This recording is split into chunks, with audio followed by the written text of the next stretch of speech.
Recording. Is recording. All right, so here we go. Clear my throat. Welcome back, listeners. Today I have Tia. Tia and I go back to my college days. She was actually my mentor for 2 semesters, I believe that. When we were at CSUN, we worked together at the Mitchell Family Counseling Clinic. Mhm. I stopped the whole therapist route, but she's continued, and she'll tell you guys a little bit about that, and we'll share some stories. Tia, just tell the listeners a little bit about yourself, please. Hi. I don't know if that's a good thing that you stopped being a therapist and I was your mentor. Oh my God. Had But nothing to do with you. hi, everyone. My name is Tia Briscoe. I'm a licensed marriage and family therapist here in California. I'm also licensed in Texas. A little about me, I do therapy all over. I specialize in working with like Fortune 500 companies and doing like organizational psychology, and I'm getting a doctorate in that because I like it so much. I also am a co-host on my own podcast, and I'm really excited to be on another podcast because I feel like I've been on my own podcast for too long Uh-huh. now. It's like the front door is open. I'm like, I'm going to another podcast. There you go. It's Chillwell Radio. We're located on the Good News Radio, and there's an app to download if you guys want to hear me. Also on your major Spotify, Apple Music, things like that. But we do a mental health podcast, and that's what I'm specialist about. I'm a dog mom. I was just telling Rich, unfortunately, my poor baby got stung by a bee today. Oh So no. we are on pretty severe dog watch. Yeah, if you So, need to stop this and do what you got to no, do, she's please, fine. please. You know what? She just got a shot this morning from the vet, and she's really high right now. So she's high as a kite, but she's throwing up. And so they wouldn't let her get the other shot until the other one kind of sunk in. So I have to take her back to the vet. Okay. Man, I was like, being a dog mom is, is rough. Yeah. Wait till you're a mom. Oh, I'm not ready for that yet. Yeah. Yeah. It's a whole other thing. Trust me. Every day is something. But it's beautiful. I love it. I love being a parent. Yes, It's I was awesome. there when your youngest baby was born. That's right. When Camila was born, you Yeah, were. when she was born. Yeah, did I visit you guys or something happened where I feel like I've met her already? I'm But sure. I'm sure. I broke it to the school a bunch of times too.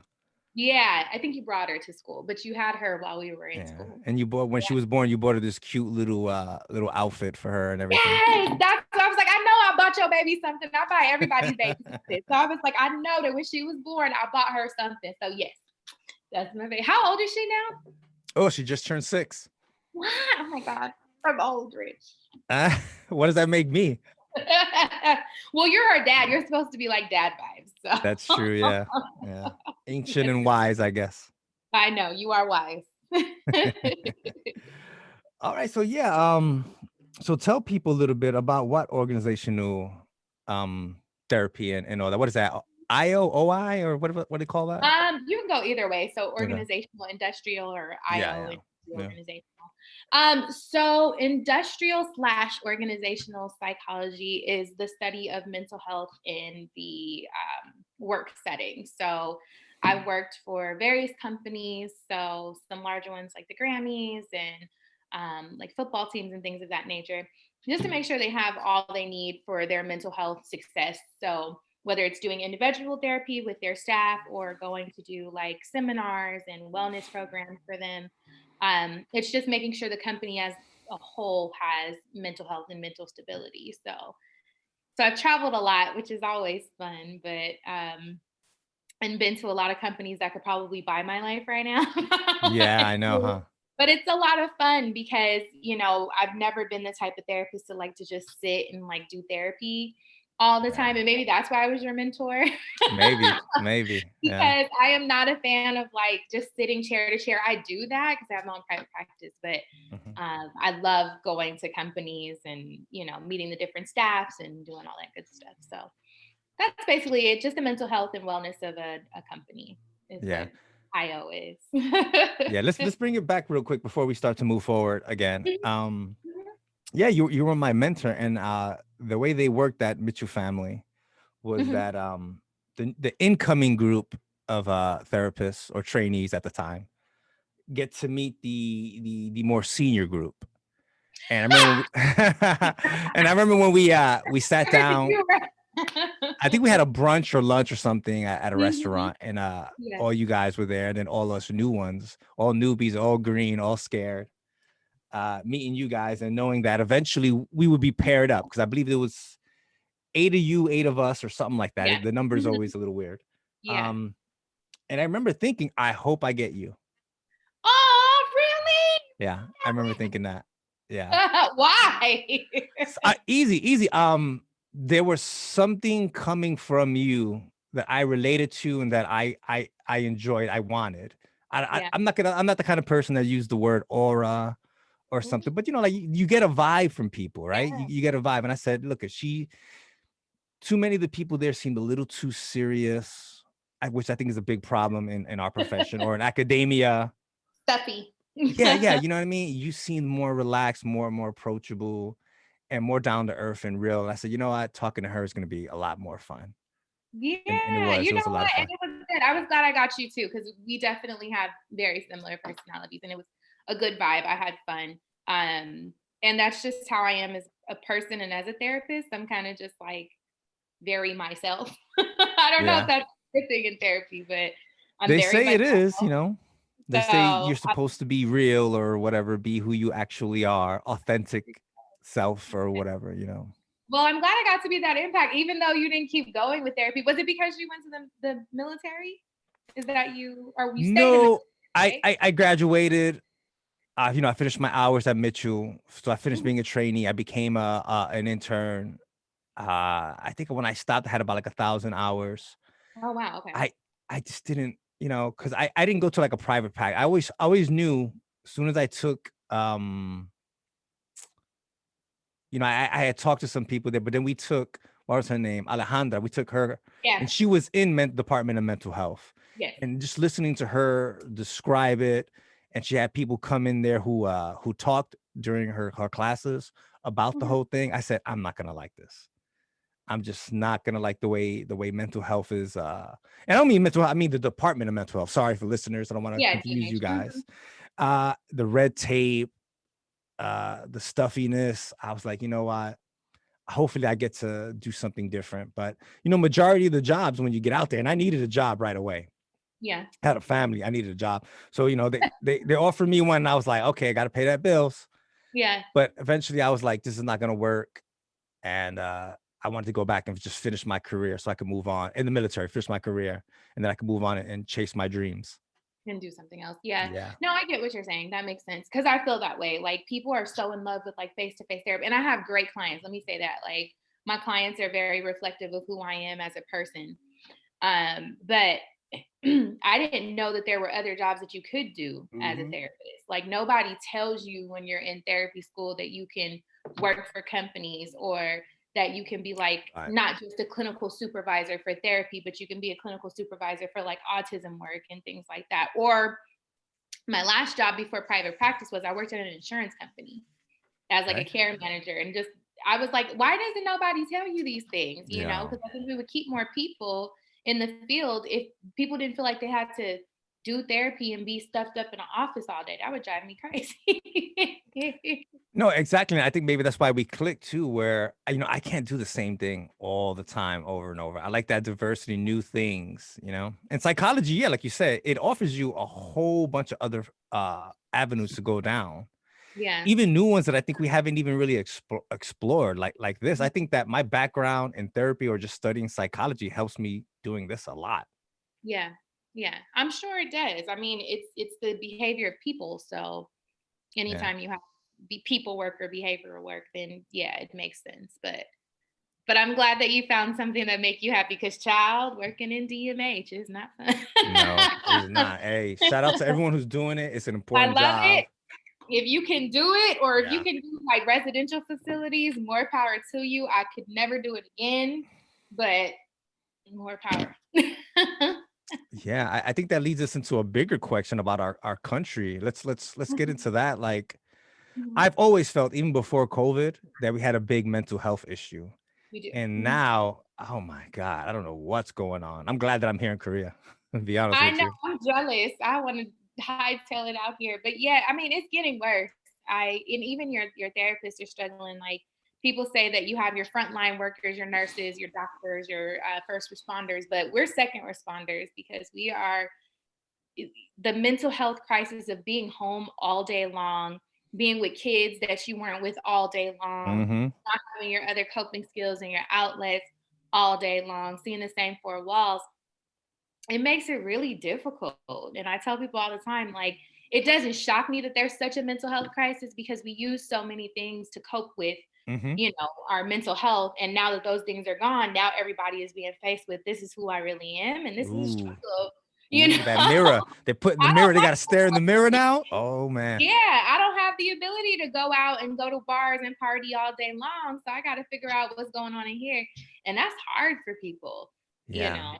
Even as a person myself as a therapist, like there were some things that I was, I'm like, oh, I'll deal with those later, deal with those later.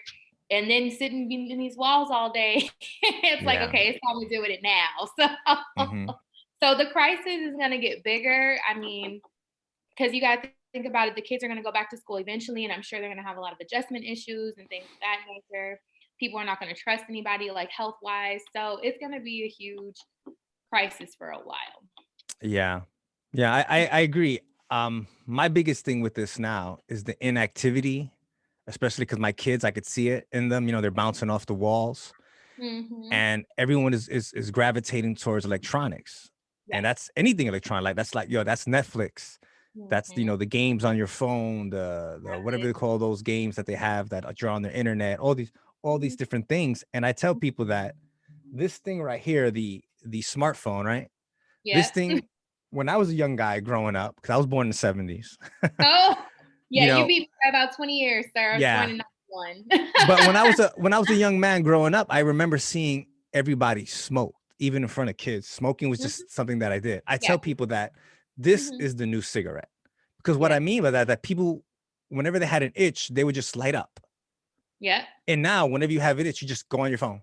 Did I get a Grab your phone. message? Oh, am I gonna play with this game? What's my update? Oh, what is going on with this person's picture? I feel like it's the new cigarette. It's It so is. so we're Yeah. we're replacing habits with worser habits. I feel because you run Right. out of cigarettes sometime, you know Yeah. what I mean, or whatever. But that phone is just always there, and I, And I then don't you know. add the extra of social media too. Like you got the cigarette habit, but then you also got the addition of now everybody is posting their whole lives on social Mhm. media. And And like, fake, so yeah, fake about their hey, lives. all that glitters isn't gold. My mom and I were just talking about that, about a situation that I was a part of. Like there were a couple people in the situation and they're posting all over socials. And I'm like, but you just told me Uh huh. that. Uh huh. But No, I nobody's would struggling on social media. nobody's struggling Nobody's on struggling. social media. Yeah, but then you start getting the imposter syndrome. Then you start getting people saying, well, they look like they're getting through quarantine just as much. And, they're fine and blah, blah, blah. And I'm not fine. So then you add a Yeah. whole other layer of self doubt, self pity, all of that. So, yeah, that phone is dangerous. Yeah. Yeah, I think it is. I don't think we could do anything about it. So I don't want to sound like the old guy, like back in my day, because change is gonna happen. That's like one constant things that we have in this world. Like things are Yeah. gonna change. Get used to it. So Yeah. I don't want to like get rid of it. None of this stuff, the video games, the smartphones, the Netflix. I look at the bright side of it too, but we have to have some sort of balance in anything in life. I don't believe that Self you control. should make, yeah. So or whatever it is, I'm not into making things illegal or telling people how to live their life. Yeah, I agree. I We have to agree. And preach I some think sort with of discipline, something. Yeah, and I think with limitations too. I mean, that's like everything with eating, coffee, alcohol, Mhm. whatever. As long as there's some boundaries around that and limitations where you're not giving up your whole being for for the phone, then I think you're fine either way. But I think right now with COVID happening in the States, like that's really all we have right now is the phone because we can't be around anybody. We can't, Yeah. you know, yeah, well, safely.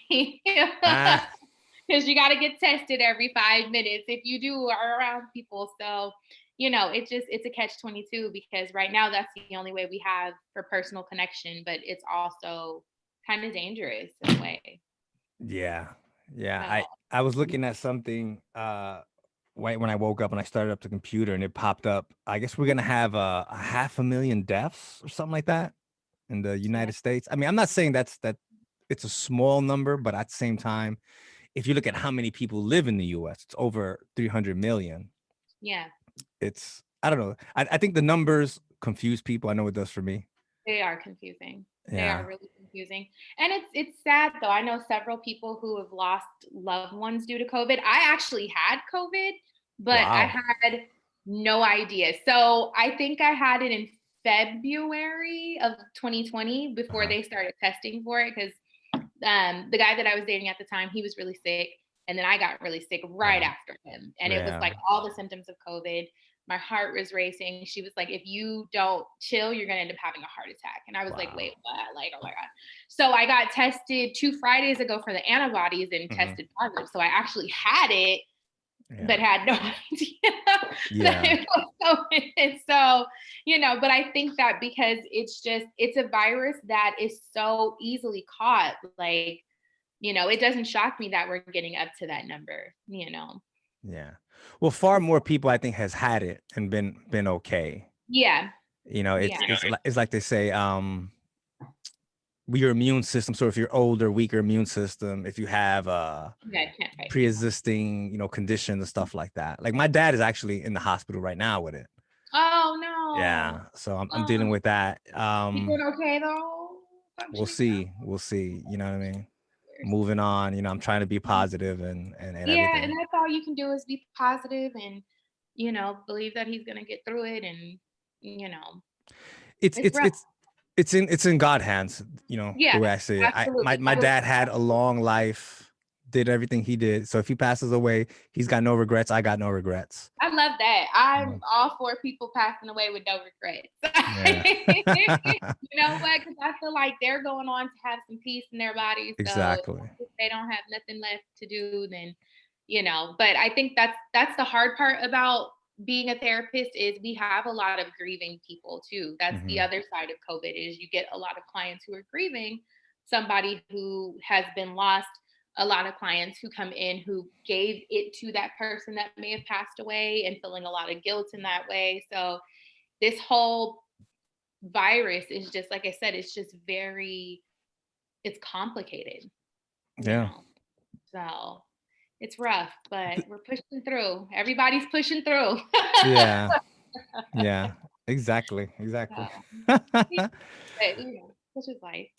So I don't know about you because you're very busy, you're working, everything, but I've been hearing from people Hmm. that there's a lot of stuff going on. Like people are still kind of like hooking up, even though we're having this whole COVID quarantine, social distance. I heard there's like nightclubs and bars open like on the down low. I don't know if you've Yep, heard anything about that. I have heard. I See? You definitely see? have heard, even from my clients, that people are still like hooking up. I mean, I'm dating somebody, but we're not. We're like very like mask on, like Wow. Wow. sterile. Wow. Yeah, that's crazy. But I'm not, but I hear that a lot with like teenagers and stuff like that, or like early When the hormones are crazy, yeah. yeah, because I mean COVID is ruining your dating life. You can't safely go. I mean, maybe if you're vaccinated, but even if you're vaccinated, you can still catch it and give it. So Yeah. I'm sure plenty of people are gonna be out looking for new bays once everything opens up again. I think it's going on now. It's I crazy. I do too, but I would be so scared to go to like these underground like nightclubs. I'm in California, so we're super closed down. But like I be seeing people going to like Florida and stuff like that at like Oh, bars Florida's in wild. LA. Florida is a wild beast. Like Yeah. I'm like, oh my Texas, God. them red Texas, states just don't the care. red states are wild. Yeah. But I'm like, how are y'all? I'm so scared to catch it, even though I've had it already. I'm terrified to catch it Yeah. because of like my mom and stuff like that. Giving it to But somebody, right? yeah, I don't want to give it to somebody. I feel like I would be okay because I had it already. But Yeah. And you're I'm young, you're healthy.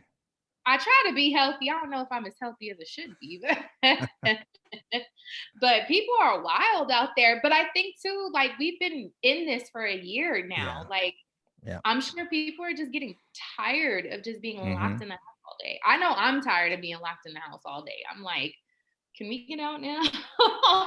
Yeah, I wonder. I mean, I wonder what the effects of this are going to be Yeah. after. Like, let's just say 6 months from now, all the restrictions, everything is kind of lifted, and technically we're back to normal, right? Whatever, wherever that is. I don't know Mhm. if we ever go completely back. And, I it, and think it, it would be ignorant if we did, I think, because we kind of got lucky with this pandemic, because yeah, whatever this is, COVID-19 wasn't as deadly as other things, or the next thing could be a lot more deadly. it could be. And I don't think we'll ever get back to like full no, or at least not for a long time because I'm sure people are probably still gonna be wearing masks. Like Hmm. we're not gonna have concerts probably because there's so many Oh people. my God. And then people are not getting vaccinated either, which, I think you should make up your own mind about this. But I'm so bad because I tell people, like, you're already putting nonsense in your body anyway. Like, if we're Mhm. being 100, like, you're putting hormones and other stuff in your body anyway. So if you're saying, well, I don't know what's in that, but you don't know what's in the food that you're You eating, don't. you don't know The what's in that air liquid that you're that you're breathing. drinking.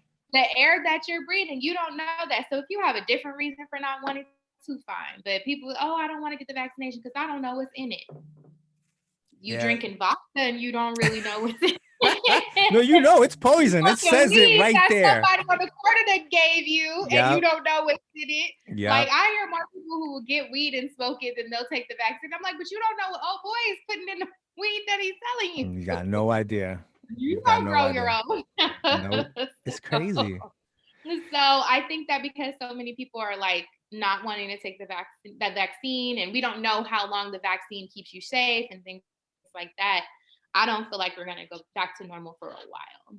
Yeah. And what's that gonna look like? That's just I know. I feel like in a way we're kind of well, I feel a little bit sad for my kids or the next generation because I know what it is to be in a huge concert at a huge, Mhm. baseball, football game Yeah. and stuff like that. Because of money, because of capitalism, I don't think that's ever really going to stop. Right. But something But has to change because I mean, like I said, I think we got lucky. I think this was if God is trying to talk to us, right, or the universe, whatever you want to call it, is trying yeah, to talk to us. I think this was like a warning.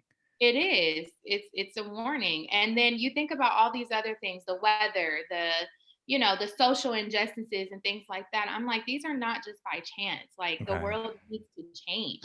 So, Yeah. and I'm not saying to introduce the pandemic, but I think the pandemic has really slowed people down to say this is what's genuinely important or this Yeah. is who's genuinely important. So I think it was a good slowdown for everyone. Yeah.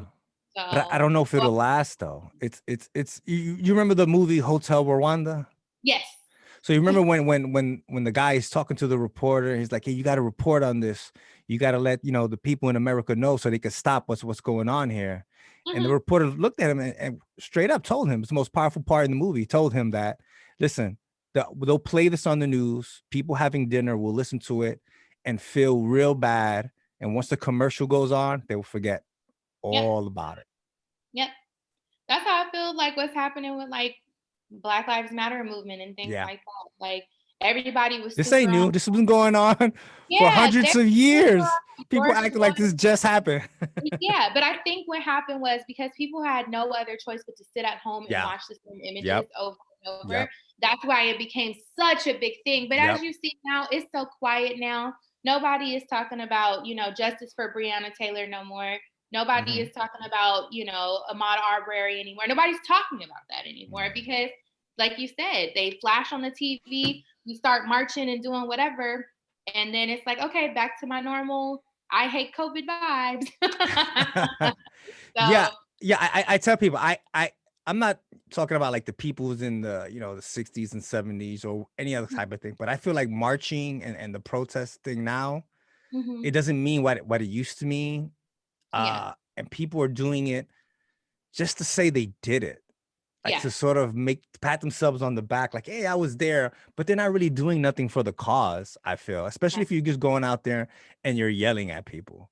You're not yeah, you're not changing the situation. You're not changing anyone's mind. You're not helping if you're just going out there yelling or throwing bricks at somebody. yeah. I have a good friend he's kind of a well-known activist. His name is Ian J. Love. And he was saying something to that, accord of like, what happens when the cameras go off? Are you still doing Yes. Are what you you need? living that life? Are Yeah. you living that life? And for me, being one of his really good friends, I see him living that life. I've seen Hmm. him break down and say, I could die doing this, but I'm still gonna do it. Right. So when people say, "Oh, I'm about the movement and whatever," I'm like, you got to show me proof, because there are They people. just want to wear the shirt. Yep, They they just want to want to wear wear the the shirt shirt, and get the they want to pen, hold the sign. and put it on social media. Look, this is what I'm about. I'm not Yes. racist. You I'm not racist. gotta show me, You know what I'm that's saying? not gonna do anything Yeah, I got a for me. picture with a And there black are a lot person. of apologies now. I found, like, Yeah. now all of this has happened. People, oh my God, I'm so sorry how people treat Black people. And I'm like, Where were you? Where have you been? where were you? Yeah. Yeah. So it's just, I hope that all of these different movements, that people are not just doing it for, It's become the cool thing to do. And I'm so just, it's fun. Yeah. yeah. I had my grandmother marched, and so when I think about people doing it for clout, like, that just it Yeah. devastates People got beat up. Some people died back in the days. all the things. And they So weren't posting this stuff. You know what I mean? Like it was just a no, different not time, at man. all. Not Yeah. at all. Rich, you're gonna go on a journey with me real quick because my Okay. computer's fine. I go anywhere you want me to go. Welcome to my house, all. Yeah. But yeah, so I just think that there's so much happening right now that hopefully whatever normal is will be sufficient for all of us. Yeah. I hope we learn.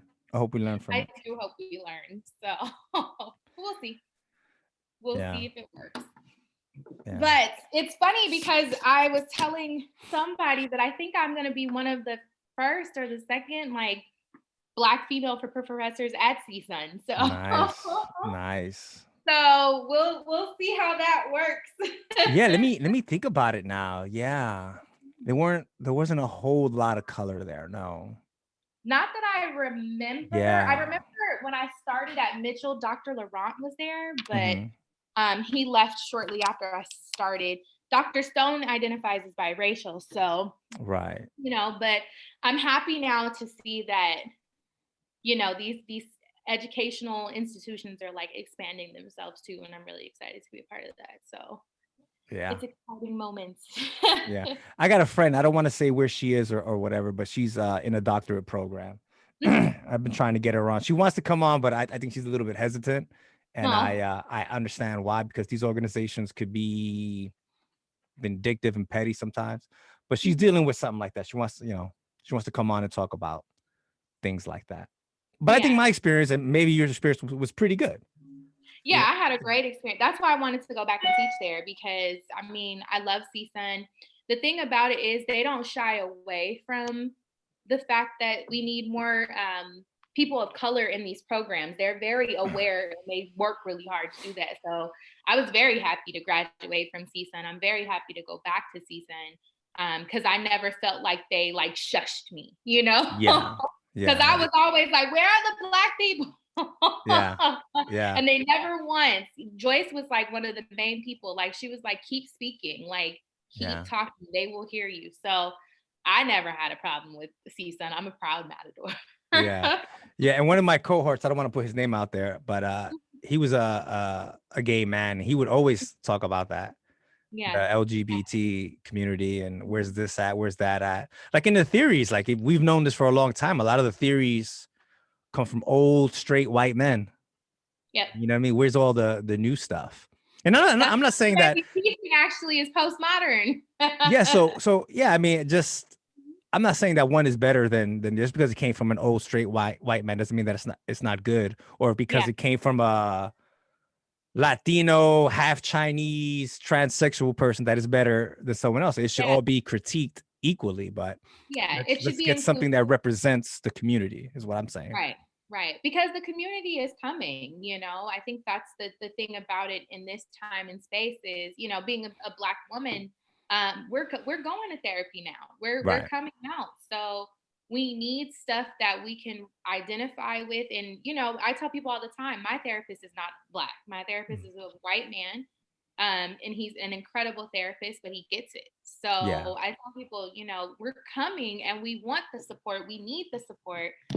but people need to be aware and, really know what they're doing. Mhm. So my hope is with going back to teach that I can open some of that up to, folks Yeah, that are I starting. think all your personal experiences, everything that you have to offer, is not just the color of your skin. I think that's the first thing that somebody will see. But like I said, like when I first met you and I saw you, there was like a vibe to you, and I said, okay, well, that's the exterior.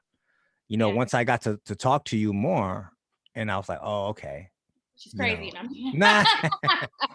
But hey, listen, maybe this is an insane world, so maybe everyone should be a little bit crazy. And if you're acting sane all the time, maybe there's something wrong with you. something's wrong with you. If you're just gonna That's act like everything is normal, I don't know if you're about that. too calm, that's questionable.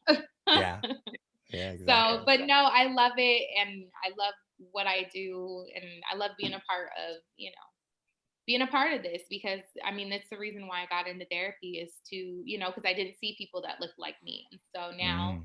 I'm starting to see people that look like me or who don't look like me, but understand my struggles, things of Hmm. that nature. So, it's a great space to be in. Yeah. Let's get into some hot topics now.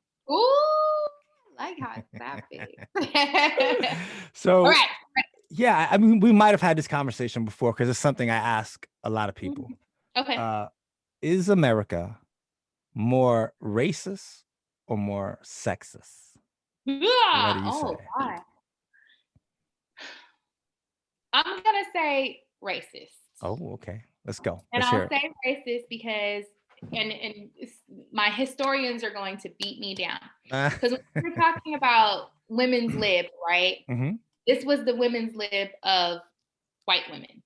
So we Okay. were still kind of iffy. Like it never seems like Black women have made it, Mm. pretty Mm. significantly. So I would say racist because even while there was different liberations happening, they were still with some racist, you know, Mhm. undertones, Okay. So I would say, and of course there were Black women in women's lib and stuff like that, but I would still say that there is more racism than there is sexism. I think there's a lot of sexism too. I think there's both. But Yeah. I think as far as just the history of everything, I think racism has always been a part of Yeah. our This that country, it's the original sin of America.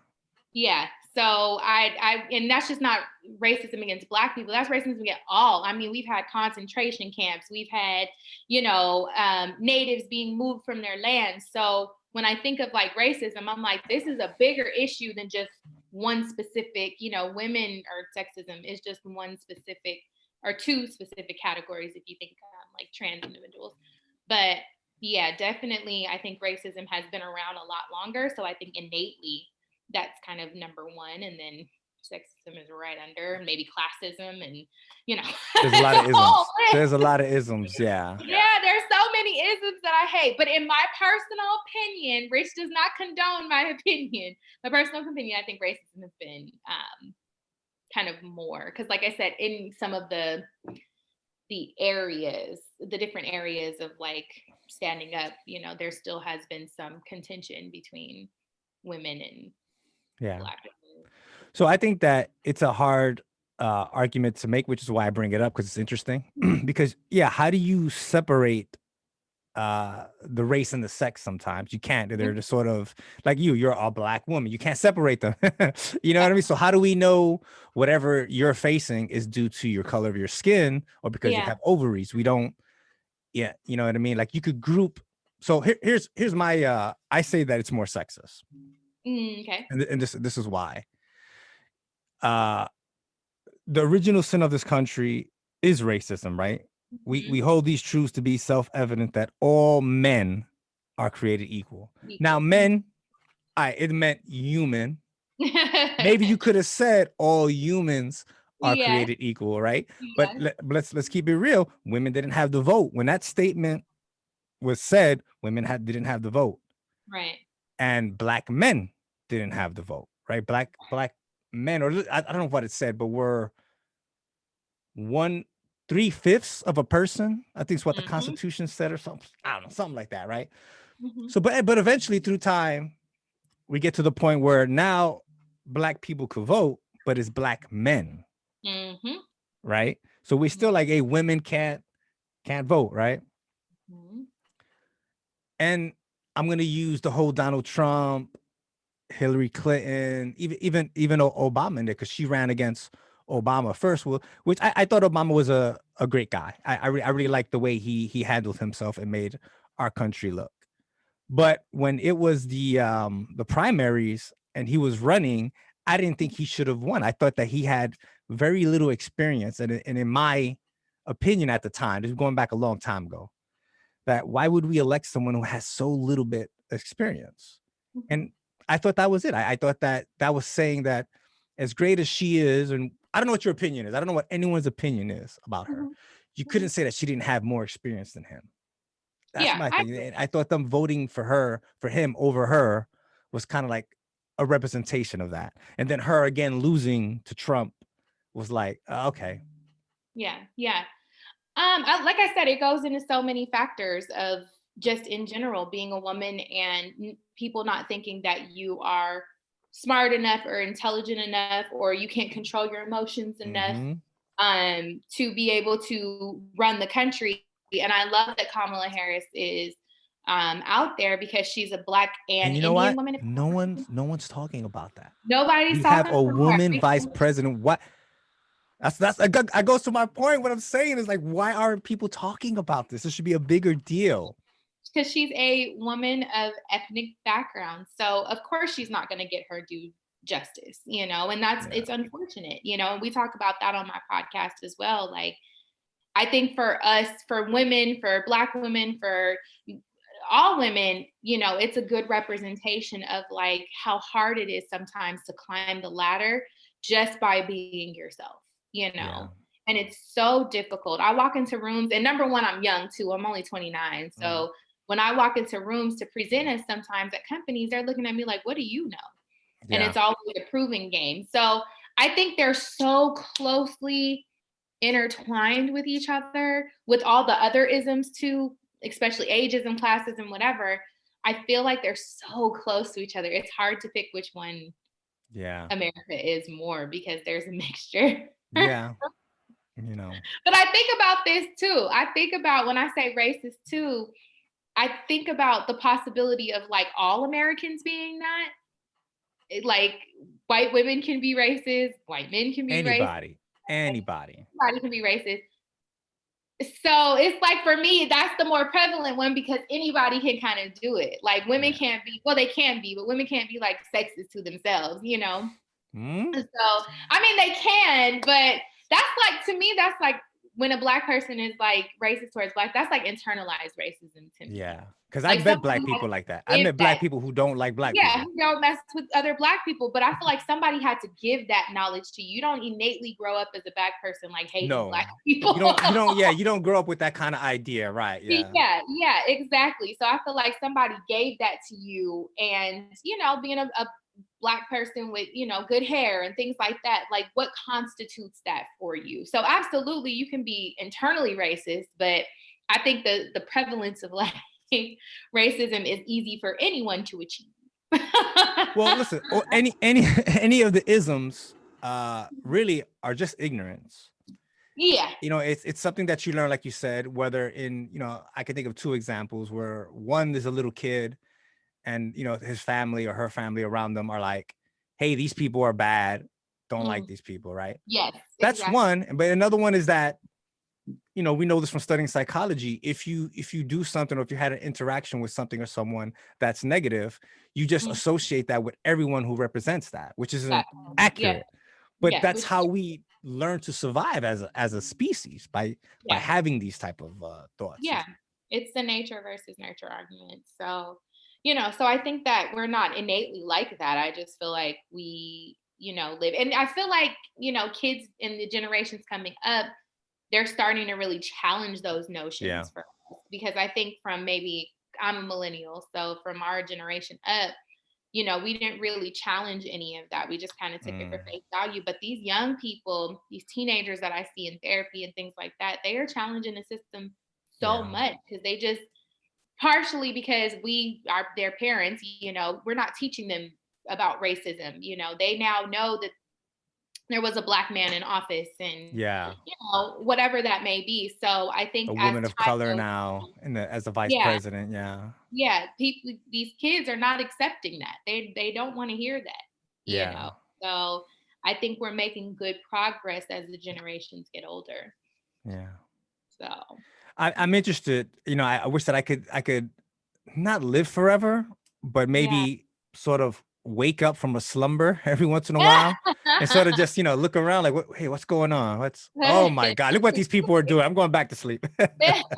Me too. I wish I could just know what the future looks like. Yeah. Yeah. It's okay. We make it as good as we can for the ones that are coming next. So yes. Yeah.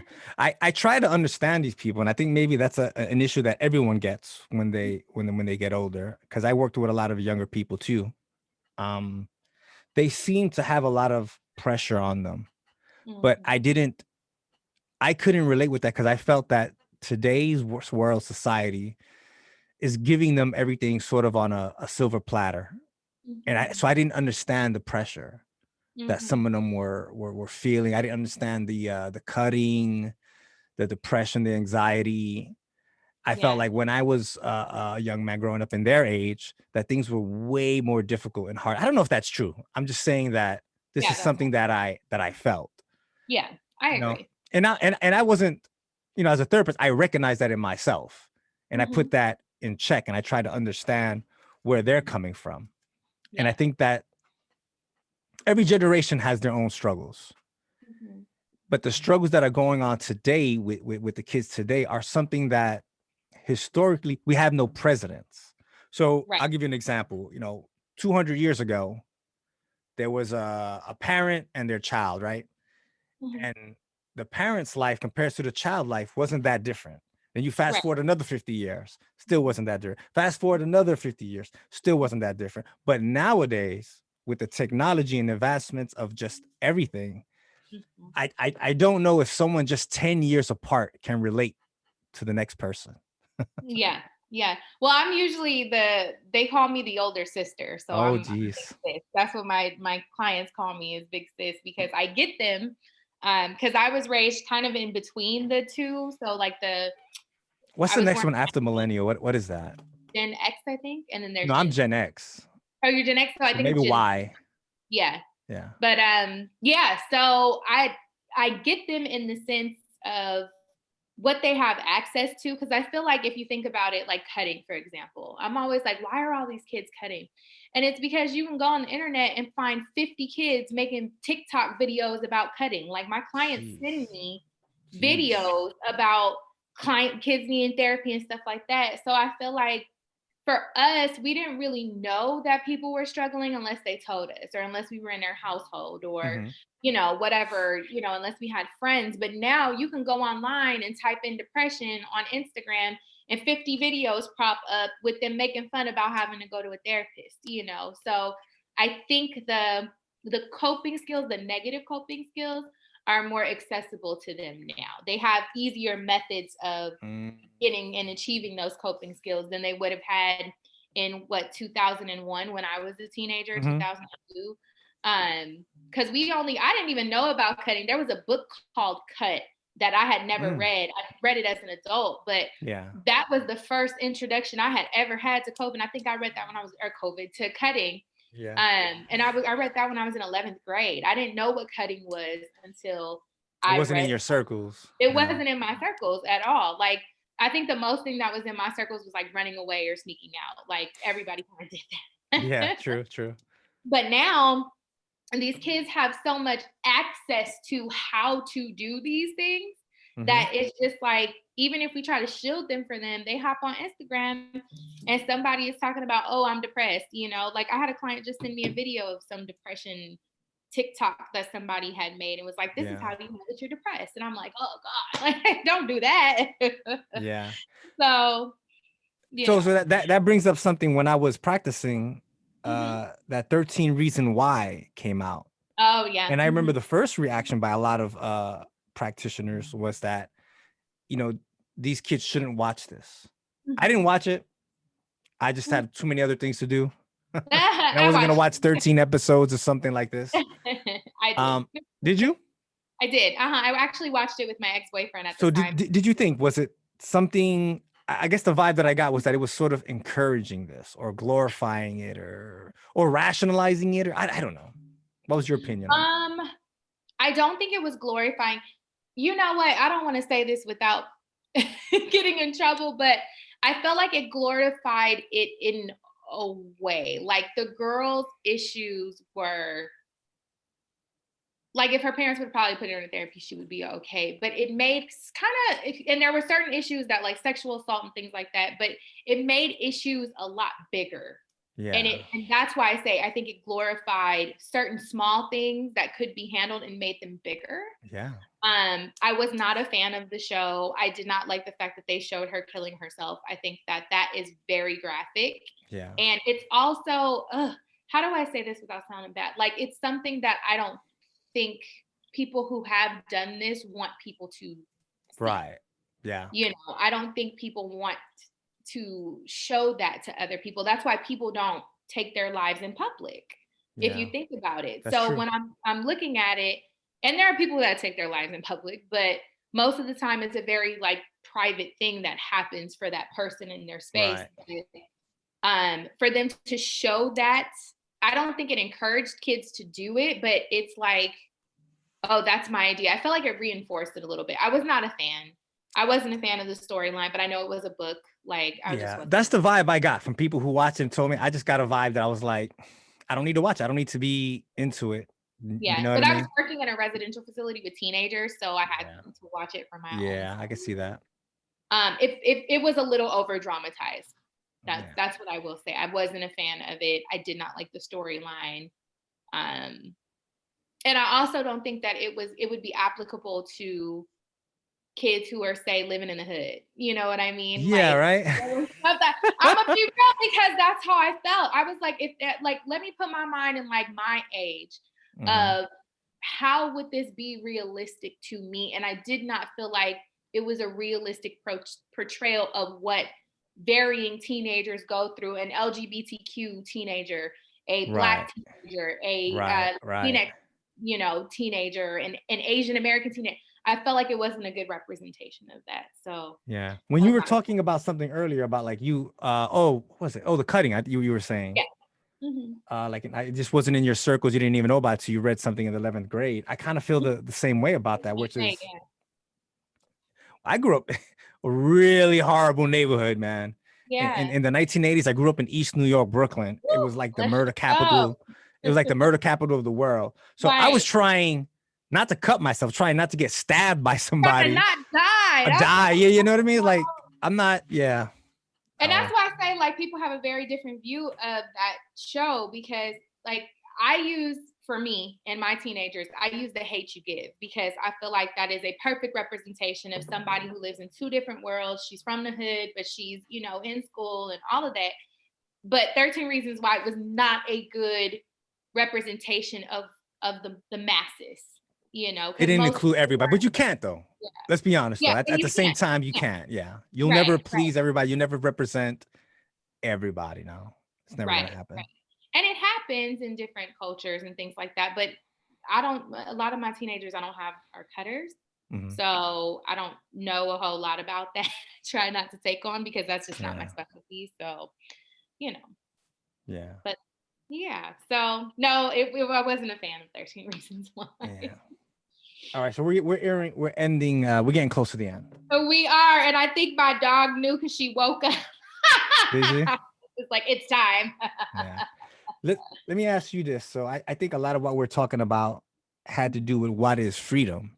Yeah. And what I mean is, do we have the freedom to post whatever we want? Do we have the freedom to cut ourselves, to Mhm. speak our mind? Like if you're racist, I had this conversation a few times, but recent um with a black woman, Max, in fact. She said, I don't care if someone gets on the newspaper or the news or whatever and says racist things. Like she said, I'm fine with that. And I agree with that too. In a free society, Yeah. I don't think people should lose their job. I don't think any of that because I want to know. Yeah. I want to know who's racist and You are. making it illegal, ostracizing people, getting people kicked out of their jobs or whatever, I don't think it helps the situation. It makes you feel good, like, yeah, I did something for the cause. But now the people who are racist go underground. Mm-hmm. So now when we encounter things in our daily lives that we don't understand, now we're always questioning it. Was it because of racism? Where if that person felt comfortable to be racist, you know, they would say, hey, I didn't hire you because you're black, because you're Puerto Rican. And you can go, oh, okay, I know that. Thank you. I can move on with my life now. But I am still for discrimination. Thank you. Yeah. Hey, like, listen, I think that we're not helping the situation by forcing people into the dark. And you know, and you're not helping that person, because if, like in therapy is a safe place to explore your emotions and your thoughts. Yeah. So I don't think racist people have a safe place. So if you're racist and you got to hide it, now that thought is going in the dark. But if you could just be open about it, it's all my opinion, people, all my opinion. You have the opportunity to explore it, and then maybe you could figure it out that that's dumb. Racism is dumb. But if you have to hide it, you can never process that thought or that emotion. True. I think though the thing is you have to understand that there's consequences that come with that. I could be an open serial killer, and that's who I am. I love killing people. I love serial feels so good. Yeah, I love serial killers. That could be who I am, but there's also consequences to being who I am. You know, but I think that it's important to know, and if people are open to it, like I said, I've had plenty of dialogue with people who are some of the most racist human beings I've ever met in my life. Respectful dialogue, not like a you can't be this and blah blah blah. Yeah, that doesn't help anything. Know why you're like that. Yeah, that don't. You know, I'm okay. I'm okay with who I am. I love being black. I love being a woman. I wouldn't change my color. I wouldn't change my gender for nothing. I love being who I am. So nothing you're gonna say is gonna make me love who I am less. You may not like it, but such is God. You ain't gotta be around me. Yeah. So I think people can be okay to say it, but when it gets to the line of like danger, like I don't know if you saw the video with the kid in the iPhone. No, it's that one. Some lady, I don't know what it was out here in California, but she lost her iPhone, and instead of looking for the thing, she goes and she tackles this black teenager to the ground, saying, "You took my phone. You took my phone." Come to find out, the freaking phone, she left it in her Uber. That's when I'm like, okay, your full-blown racist has now caused consequences for somebody else. Right. Yes. So now you need to handle the consequences of your racism. If you can't express your racism in a safe, non rude manner to somebody, then fine. You can be a racist all you want to. I live in Santa Clarita, which I see, you know, Trump flags and things like that all the time. Yeah. I'm still gonna say, hey, what's good to my neighbor? I know who you are. You know who I am. We don't got no issue. Good morning. How are you? And I'm gonna keep Santa Clarita, isn't that where the Rodney King trials? They held the Rodney King trials that was Simi Valley. Oh, Simi Valley. Okay. Yeah. So Santa Clarita is unfortunately where recently there was a school shooting out here at Stockton High School. Oh man. Yeah. So, and it's so hard to drive by there, but yeah. So, but it's a predominantly white area, which is fine with me. Like I knew where I was moving to, but again, you can be out as long as you're not doing anything crazy to me or my house or my family. Like you be out and be who you are. If you are a racist and you don't like black people, more power to you. I like black people. Right. I think that what I'm trying to get into though with this conversation is the idea of thought police. You can't police thoughts. Yeah. Actions is what you made a perfect argument. It's not what you think about, it's what you do. And I think that people are sort of jumping the gun with the thoughts. You know, this person thinks this way. I've heard maybe you've had some experience where you're a client or a potential employee for somebody where they go through your social media, and that brings up a whole other like privacy thing. I'm like, I don't, you know what I'm saying? I don't like that. No. Yeah, I have 2 social medias for that. You have both of them actually, but I have 2 social medias because there are some things that I deserve to keep private. yeah, So you're right. Like, and people say, well, if you post it online, then everybody is gonna see it and blah blah blah. And you don't want to see. But people will get fired for stupid things like drinking when they were 19. Like, come yeah. on. Or anything they could. They're really looking for, instead of looking for a reason to hire you, they're looking for Yeah. a reason to fire Not you or not yeah, hire you. Yeah. exactly. So no, that I agree 100%. Like, if you're bringing on people, because you may lose a good employee that is actually a Hmm. really great employee, but they just went out for one night on a bachelorette party and partied too hard, and somebody posted a picture and such as life, you Yeah. know? There's no privacy anymore. And yeah, just because, the defense of that is that, well, any person who would say that, or any person who would post that is not whatever. I'm like, that's not true. There's what you do in your personal life and what you do in your professional life. Yeah. And most people can divide those. They're grown. If you're a grown up, you know how You to can, behave when you're at work, and then your own time is your own time. It should be that way, I yeah, think. I agree 100% because, like I said, I'm Tia the therapist, and I'm the same person when I walk in the room. You remember in grad school, I was twerking in grad school. I twerk all the time. But on the flip side, there's also Tia the therapist, and I split those very well because I have children clients. Right. I'm Yeah. very self-aware, but I'm also not going to let people police for. I think I've gotten to the point in my career where I'm not going to let you sit here and police what I say. So I'll freely say, especially on my podcast, I'll say whatever the spirit tells me to say. Yeah. Um, because that's what I want to do. So I tell people, you don't want to be around, then don't. Yeah. You don't That's want to send awesome. your clients to me, then don't. Like, I'm Yeah. cool anyway. Simple as that. So, All right, let's yeah. end it there. Thank you so much for coming on. Thank you, Rich. I appreciate it.